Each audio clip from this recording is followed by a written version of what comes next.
to King Abdullah of Saudi Arabia begging for more oil.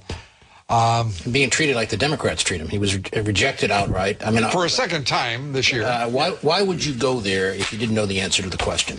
I mean, diplomacy is about sending someone there, find out, you go and make that kind of a presentation when you basically know what the answer is. Is there at some point at which, your thoughts, Michael? Well, it's also bizarre to request more production, because fundamentally I think everyone agrees now that the price is not simply a reflection of price and demand, or supply and demand, that there is a premium built in. It has a terror premium, a speculation premium. There's a there may be the conventional thinking. I think it's mistaken, frankly, the conventional wisdom. I believe that you're seeing immense competition for a scarce resource that's going to continue to drive these prices higher, and you're dealing with an oligopoly and the cartel of OPEC. So, but what does it not disturb anyone to see a sitting president begging, and by the way, I'm sorry, King Abdullah, but as far as I'm concerned, you're a pipsqueak with a squirrely little country with a heck of a lot of oil and nothing much more to commend you to society. Defended by us for many years.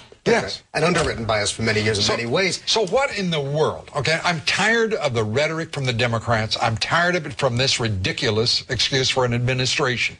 When are we going to get serious about an energy policy? When are these candidates, when are they actually going to get serious about this issue? Well, you see, I think it's much bigger than President Bush being rejected in that meeting. It really speaks to the bipartisan failure to have a policy leading us towards energy independence. I think that's what I just said. Well, I think I said both parties have been complete and utterly irresponsible, incompetent, and devoid of imagination. It's one of the few times we agree, so I think it's worth noting. All right. Okay. Many times we agree. So what are we going to do here? Well, but you would think, Lou, that the price then, however we get to this price, the price should be the incentive to change our addiction to oil, as President Bush rightly called it. But in fact, not much is changing other than we're trying to increase supply. What is changing, though, is an awful lot of middle-class, lower middle-class Americans are being hurt terribly by this. But that leads to real change, because until it does not. It does not. They still got to go to work every day. Well, they don't have the luxury of mass transit.